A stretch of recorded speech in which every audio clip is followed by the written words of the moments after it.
നീ ഇങ്ങോട്ട് വന്നത് ഞാൻ കണ്ടു. അതാ വന്നത്. എങ്ങനെയുണ്ട് ഇപ്പൊ അമ്മയ്ക്ക്? ഒരു മാറ്റമില്ല തങ്കച്ചി. ദൈവം എന്നെ പരീക്ഷിക്കുകയാണെന്ന് തോന്നുന്നു. ജീവിതത്തിൽ ഒരിക്കലും എനിക്ക് സ്വസ്ഥത കിട്ടില്ല. സന്തോഷിക്കാൻ പറ്റുന്ന ഏത് സന്ദർഭം ഉണ്ടായാലും അപ്പ ദൈവം കയറി പാരോചിച്ചാണ്. അതിനിപ്പോ എന്ത് സംഭവിച്ചു എന്നാ? എടാ, മരിക്കാൻ പോയ നിന്റെ അമ്മ മരിക്കാതെ തിരിച്ചു വന്നില്ലേ? അതിന് ദൈവത്തോട് നന്ദി പറയല്ലേ വേണ്ടത്. എന്റെ ടെൻഷൻ തങ്കച്ചിക്ക് പറഞ്ഞ മനസ്സിലാവില്ല. എന്താടാ, എന്തേലും കുഴപ്പമുണ്ടോ? അമ്മ തിരിച്ചു വന്ന നിനക്കെന്തേലും തട്ട് കിട്ടോ? അതെന്താ അങ്ങനെ ചോദിച്ചത്? അല്ല, നിന്റെ സംസാരം കേട്ട് അങ്ങനെ തോന്നും. സംഗതി സിദ്ധു അകത്തായെങ്കിലും ഞാനിപ്പോഴും വിശ്വസിച്ചിട്ടില്ല അവനാ അത് ചെയ്തതെന്ന്. സത്യം പറ, നിന്റെ എന്തെങ്കിലും ഇടപാടുണ്ടോ ആ അപകടത്തിൽ? തങ്കച്ചിക്ക് ബോധം എന്ന് പറഞ്ഞ സാധനമില്ലേ? എന്റെ അമ്മ ഞാൻ കൊല്ലാനും. ഉള്ളത് പറയട്ടെ, നീ അതും ചെയ്യും, അതിനപ്പുറവും ചെയ്യും. നിനക്ക് സ്വന്തം ബന്ധങ്ങളൊന്നും പ്രശ്നമില്ലെന്ന് എനിക്ക് പലപ്പോഴും തോന്നിയിട്ടുണ്ട്. ഞാൻ നിന്നെ കുറ്റപ്പെടുത്തിയതല്ല. എന്തെങ്കിലും ഉണ്ടെങ്കിൽ തുറന്നു പറഞ്ഞാൽ നമുക്കതിനുള്ള പരിഹാരം ഉണ്ടാക്കാം. എന്റെ പൊന്ന് തങ്കച്ചി, തങ്കച്ചി കരുതുന്ന പോലല്ല എന്റെ പ്രശ്നം. അമ്മ ഇങ്ങനെ അനിശ്ചിതമായിട്ട് കിടന്നാ കാശ് എത്ര ചെലവാകുമെന്ന് അറിയാമല്ലോ. കൊടുക്കാൻ്റെ കാശ് വേണ്ട. ആകെ ഒരു ആശ്വാസം തങ്കച്ചി സഹായിക്കുമെന്നുള്ള. ഒരിക്കൽ ഞാനങ്ങനെ പറഞ്ഞിട്ടുണ്ട്, നേരെ. അതൊരാവേശത്തിൽ പറഞ്ഞതാ. നീ അത് സീരിയസ് ആയിട്ട് എടുക്കണ്ട.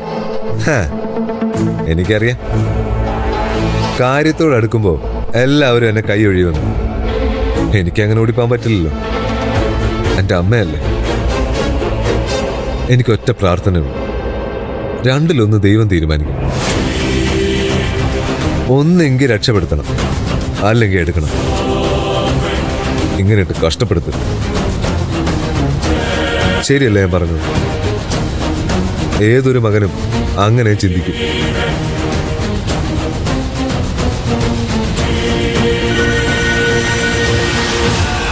ഒരു മിനിറ്റ്.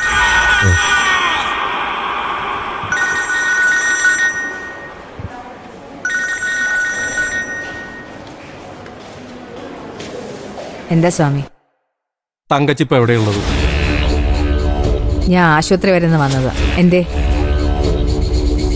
എത്രയും പെട്ടെന്ന് സ്റ്റേഷൻ വരെ ഒന്ന് വരണം. അതെന്താ, തന്നെ പോലീസ് പിടിച്ചോ? അല്ലല്ല, ആ വിലാസിനില്ലേ, ശരത്തിന്റെ മുത്തശ്ശി, സ്വന്തം മരുമകളെ കാണാനില്ല എന്ന് പറഞ്ഞ് അവരവിടെ സത്യാഗ്രഹിക്കും. ആണോ? എന്നിട്ട് നാട്ടുകാരറിഞ്ഞ നാറ്റക്കേസ്. ന്യൂസ് പരക്കണതിന്റെ മുന്നേ എങ്ങനെയെങ്കിലും ഇതൊന്ന് ഒതുക്കി തീർക്കണം. തങ്കച്ചി വിചാരിച്ചാലേ അത് നടക്കൂ. ശരി സ്വാമി, ഞാൻ എന്തേലും ചെയ്യാം. താൻ ഫോൺ വെച്ചോ. ആ ശരി.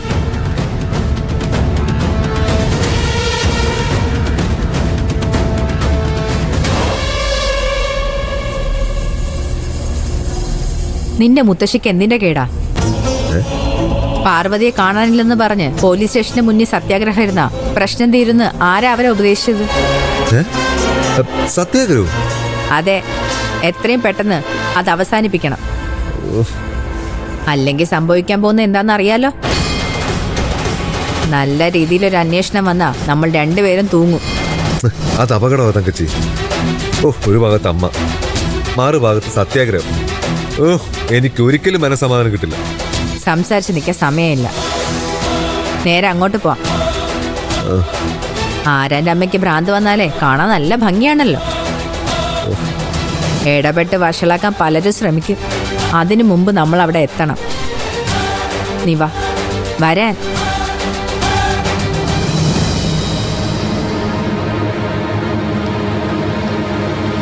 അറിഞ്ഞല്ലോ അല്ലേ, ആ വിലാസിനി മുത്തശ്ശി പോലീസ് സ്റ്റേഷന്റെ മുൻപിൽ സത്യാഗ്രഹം തുടങ്ങി. അവരിത് എന്ത് ഭാവിച്ച? സത്യാഗ്രഹം ഇരുന്ന കാണാതെ പോയ ആളെ തിരിച്ചു കിട്ടുമോ? നിനക്കെന്താ അവരങ്ങനെ ചെയ്താല്? നിന്റെ പറച്ചിൽ കേട്ടാ തോന്നുമല്ലോ പാർവതിയെ കാണാതായ എന്റെ പിന്നിൽ നീയാണെന്ന്.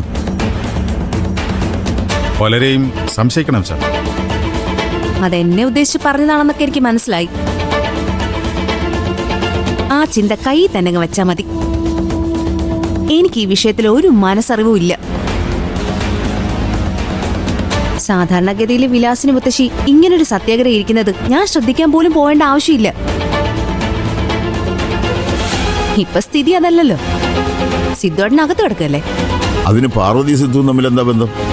ബന്ധം ഉണ്ടോ ഇല്ലേന്നൊന്നും അല്ല ഇവിടുത്തെ വിഷയം. വേണമെങ്കിൽ ബന്ധം വരുത്താമെന്നുള്ളതാ. പാർവതി വീട് വിട്ടിറങ്ങാൻ ആരാ കാരണം? ദേവിക. ദേവികയായിട്ട് വഴക്കിട്ടിട്ടാ ആ സ്ത്രീ ആ രാത്രി ഇറങ്ങിപ്പോയത്.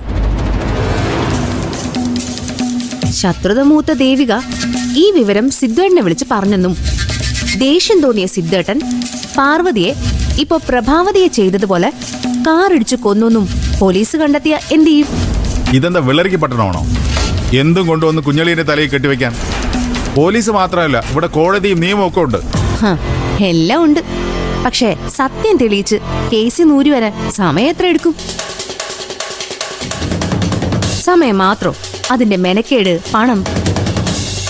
എന്റെ അഭിപ്രായത്തില് ആ സത്യാഗ്രഹം അധികം നീളാൻ പാടില്ല. അതിനു മുൻപ് ആരെങ്കിലും ഇടപെട്ട് ഇതൊന്ന് അവസാനിപ്പിക്കണം. ഞങ്ങൾ വിചാരിച്ചാൽ ഒന്നും ചെയ്യാൻ പറ്റില്ല. നീ ഒന്ന് ശ്രമിച്ചു നോക്ക്. ഇനി ആ കുരിശെടുത്ത് എന്റെ തലയിൽ വെക്കണ്ട. പറയാനുള്ളത് ഞാൻ പറഞ്ഞു കഴിഞ്ഞു. സൗകര്യമുണ്ടെങ്കിൽ സ്വീകരിക്കുക, അല്ലെങ്കിൽ വേണ്ട. സിദ്ധേട്ടനോട് ഞാൻ ഒരു സെന്റിമെന്റ്സും കാണിക്കേണ്ട ആവശ്യമില്ല. നിങ്ങൾക്ക് വേണമെങ്കിൽ നിങ്ങൾ ചെയ്താൽ മതി.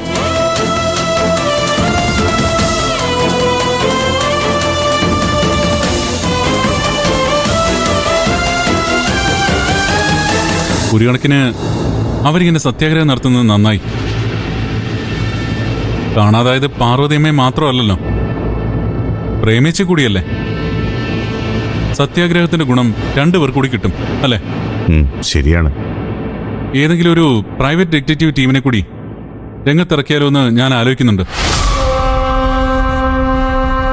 കാശ് കുറച്ച് ചെലവാവും, പക്ഷേ റിസൾട്ട് ഉണ്ടാവും. ഡോക്ടർ എന്ത് പറയുന്നു? ഞാൻ പറയുന്നത് കേൾക്കുന്നുണ്ടോ? വിശാലേ, ഒരു ക്ഷീണം പോലെ.